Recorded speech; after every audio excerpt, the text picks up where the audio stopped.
MadGeniusTV. Grab your popcorn, sit back, and relax. Today, we're tackling Les Chatelier'S principle.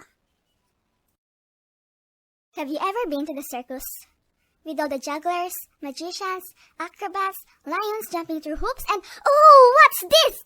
A tightrope walker? Perfect! You'll be my guinea pig for today. This person here is a master of balance. You may notice that tightrope walkers tend to spread out their arms horizontally, and some even use long balancing pose. They do that because it spreads out their mass, effectively increasing their stability and improving their balance. This gives them more time to react and correct their positions if they start to slip. Suppose a gust of wind blows that throws them off balance, so they're about to slip to their left. They will then shift their weight just a little bit to the right, using their arms and or pole, and thus, they save themselves from falling to their doom by restoring their balance. But wait! What does this have to do with Le Chatelier's principle? Well, equilibrium is just a fancy science term for balance. And Le Chatelier's principle is also known as the equilibrium law. A French chemist named Henry Le Chatelier noticed this phenomenon of restoring balance in chemical reactions. He observed that a system in equilibrium always opposes any changes imposed upon it. Before I elaborate on this, let's first take a quick look on reversible reactions. So, let's say I have here my molecules A, B, and C. A and B are reactants, while C is the product. A and B fuses together to create C. That's a forward reaction. But then C splits apart and returns to being A and B. That's a reverse reaction. This equation here summarizes these two reactions. The double arrows symbolize a reversible reaction. Okay, so let's say I have a system with a bunch of blue and yellow molecules, which are the reactants. The reactants fuse to produce greens, and then the greens will split apart to blues and yellows. It's a reversible reaction. Fuse and split. Fuse and split. Fuse and split.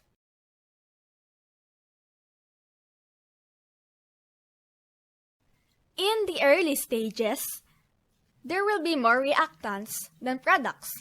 But as time passes by, there comes a point where they reach a dynamic equilibrium. It's dynamic because these molecules are not stationary. They're not just standing there doing nothing. They're still fusing and splitting, fusing and splitting, fusing and splitting.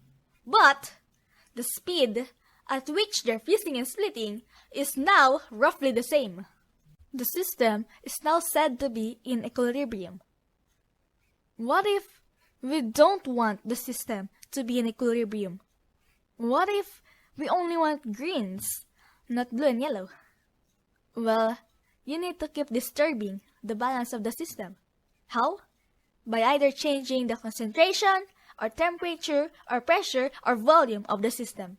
According to Le Chatelier, when a system at equilibrium is disturbed by changing the concentration, temperature, pressure, or volume of the system will act in such a way that will offset that change.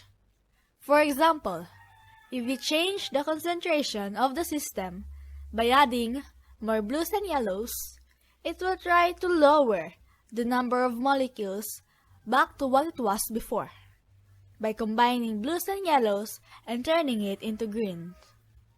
But because of that, we can get more greens than if we had left the system alone.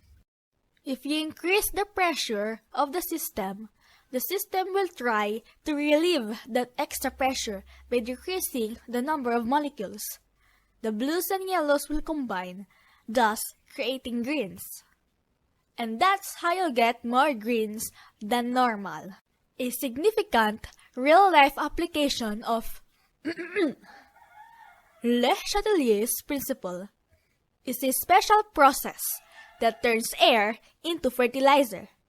This is the Haber process, named after its inventor, Fritz Haber. Ammonia is made by combining a nitrogen gas molecule with 3 hydrogen gas molecules. The formula is as follows: nitrogen gas molecule plus 3 hydrogen gas molecules combines to form 2 ammonia gas molecules. Ammonia, a colorless gas, is a basic building block for fertilizer. The Haber process converts the nitrogen in the air into ammonia, which is easily converted in the soil into the nitrate that plants need to survive. Plants cannot consume nitrogen from the air, so they need it to be converted into something they can consume. This conversion of nitrogen is called nitrogen fixation.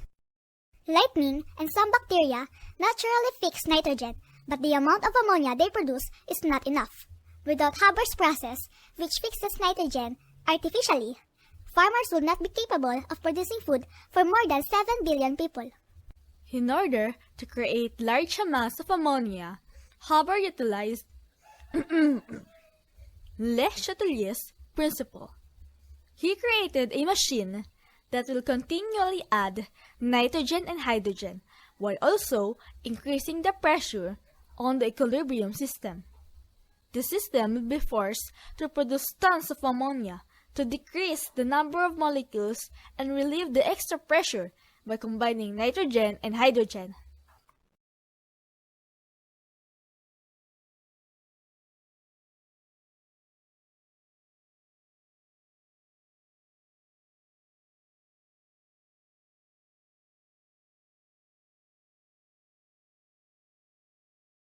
Whoop!